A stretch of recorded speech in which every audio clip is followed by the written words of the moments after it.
May napili na nga bang Gilas coach ang SPP? At sino nga kaya ito? Samantala Strong Group, nasa Dubai na. Dahil lumalapit na naman ang laban ng Gilas sa Pilipinas, syempre kailangan natin mag-prepare. Pero paano maghahanda kung walang coach? Well, sa lumabas na balita, courtesy of Sir Homer Saison ng Spin, ay si Coach Tim Cone na ang napili. Pero nilinaw ng batikang columnist na ito ay i-announce next week pa. Isa itong legit na balita. Pero importante, ang formal na announcement ng SPP. Kung si Coach Tim Cone ang napili, ay hindi naman tayo magugulat. Pero ang interesting dito ay kung bibitawan na nga ba ni Coach ang Barangay Ginebra. Yan ang magiging palaisipan dahil sa unang nabalita na long-term program ang gagawin ng SBP na mayroong 4 years para sa susunod na coach. Kaya big decision kung sakaling ito ay tanggapin ni Coach Tim. Ang tanong din kung siya nga ba ay full-time o Gilas lang ang hahawakan o hindi pa rin mawawala ang kanyang commitment sa Ginebra.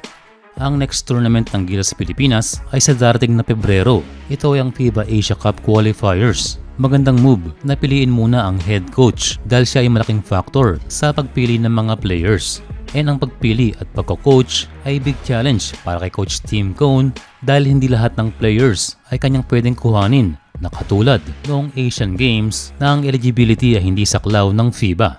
At kung sakali man, kung hindi tayo nagkakamali, ay ngayon lamang magiging head coach si Tim Cone sa isang FIBA tournament na iba sa Asian Games. Pero siyempre kayang-kaya niya yan.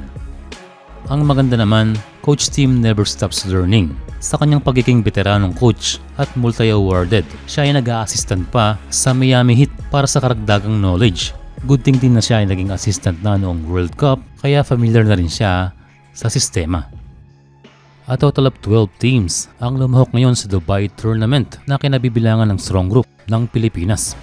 Mayroong Group A at Group B sa tournament na ito. Kasali sa Group A ang defending champion na Al Riyadi, Sajis Club ng Lebanon, ang national team ng Tunisia, Al Ahly Benghazi ng Libya, Sala ng Morocco, at ang champion team ng UAE na Al Nassr. Samantalang sa Group B ay kasali ang Beirut Club ng Lebanon at Homet Men Basketball Team, Al Ahly Tribil ng Libya, kasama ang Strong Group, Al Wahda Club ng Syria, and finally, ang national team ng United Arab Emirates. So 6 kada grupo at base nga po sa ating nabasang rules na sa bawat group ay mayroong 4 na papasok sa quarterfinals. Ibig sabihin 2 ang malalaglag. Sa dalawang top 4, maglalaban ng 1 at 4 at 2 and 3 to qualify sa semifinals hanggang dumiretso sa finals. So para sa Strong Group ay marami talagang matches na kailangan maipanalo para makarating sa finals. Ang unang makakalaban ng Strong Group ay ang national team ng UAE.